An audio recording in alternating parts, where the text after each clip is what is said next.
ঘূর্ণিঝড় রেওয়ামালে পরে সাইনং সাউথখালী শরণখোলা থানায় আপনার বর্তমান মানুষের ক্ষয়ক্ষতির অবস্থায় কী অবস্থায় বসবাস করছে হয়তো আপনারা নিজের চোখে দেখলে বিশ্বাস করবেন না। মানুষ কতটা করুণভাবে তাদের জীবনযাপন করছে আপনারা দেখতে পারবেন।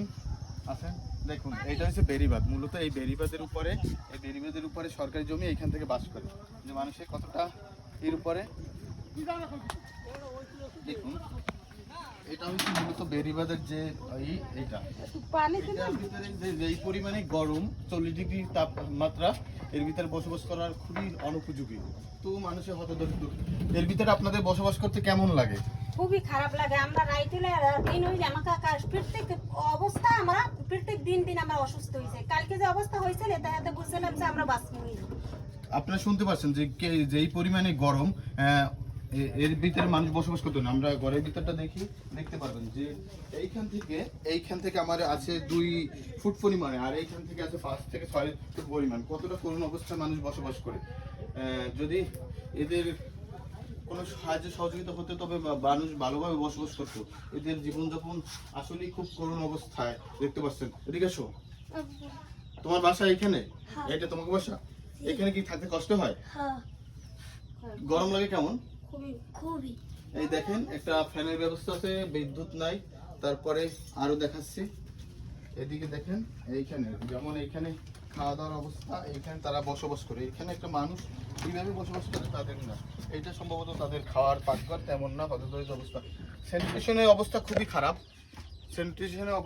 খারাপ। আপনারা দেখতে পারবেন যে স্যানিটেশনের যে অবস্থা, এখানে স্যানিটেশন নাই বলতেই চলে। এটা হচ্ছে পাকঘর, স্যানিটেশন নাই বলতে চলে। স্যানিটেশনের একমাত্র অবলম্বন হলো যে এই যে নদী আছে, নদী ছাড়া তাদের কোনো ওয়ে নাই। কারণ এখানে গভর্নমেন্টের যে কাজ করছে, বাংলাদেশ পানি উন্নয়ন বোর্ড, আদার্স ওরা কাজ করছে। ওরা এখানে বেড়িবাঁধ রক্ষার জন্য, যাতে আমফান এইগুলো রক্ষা করার জন্য এর উপরে কোনো দেওয়ার নাই। কিন্তু আপনারা দেখতে পাচ্ছেন যে এইখান থেকে এই বাসা আর আপনার ওয়াশরুমটা পানিতে তলিয়ে গেছে। কি পরিমাণে মানুষ এখানে যাতায়াতের জন্য আপনার কি অস্বাস্থ্য ঝুঁকি এখানে বসবাস করে।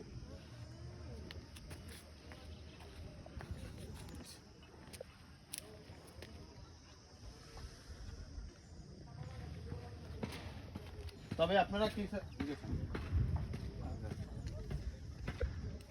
আপনাদের খাবার পানি এই নদীর নদী আমরা খাইয়া খুবই। আপনার খাবার পানি পান কোথা থেকে? খাবার পানি এতদিন নদীতে খাইছি, তাই এখন যে লবণ, এতে খাবার মানুষের কোনো কাজে নাই। আর তারপরে ওপার থেকে ওই মানে পুষ্করণী থেকে পানি এনে এখান থেকে খালের উপর। হ্যাঁ, খালের উপর। কত দূর এখান থেকে? দূর মানে ওই হাসিগোবাড়ি পর্যন্ত। হাসিগোবাড়ি কত দূর হইতে পারে? কত সময় লাগে যেতে? ধরেন 2 ঘন্টা। 2 ঘন্টা এখান থেকে যদি একটু খাবার পানি আনতে হয় পর্যাপ্ত পরিমাণে 2 ঘন্টা পথ। তবে এখানে যদি তাদের হারপিক যে রেইন ওয়াটার রাখার জন্য কোনো ব্যবস্থা করা হতো, তাইতে এইসব মানুষের জন্য ভালো হতো। আপনাদের এখানে খাবার পানি কেমন সমস্যা? সমস্যা খুবই খারাপ, বেশি অত্যন্ত খারাপ। এর পানির কারণে বাচ্চা বা নিজেরাও ধরো ওই আমাশা বা বাইরে যাও, এরা রেগুলার কি সমস্যা হইতেছে? সমস্যা ধরেন পানির অভাব আছে, তাছাড়া এই গরম প্রচুর পরিমাণ, এরপর অসুস্থ মানুষ, এই ভালো মানুষ অসুস্থ পড়ার যাই হোক, আমরা শুনতে পাচ্ছি এখানে স্যানিটেশনের সমস্যা, প্রধানত অনেক গরম, খাবার পানির সমস্যা।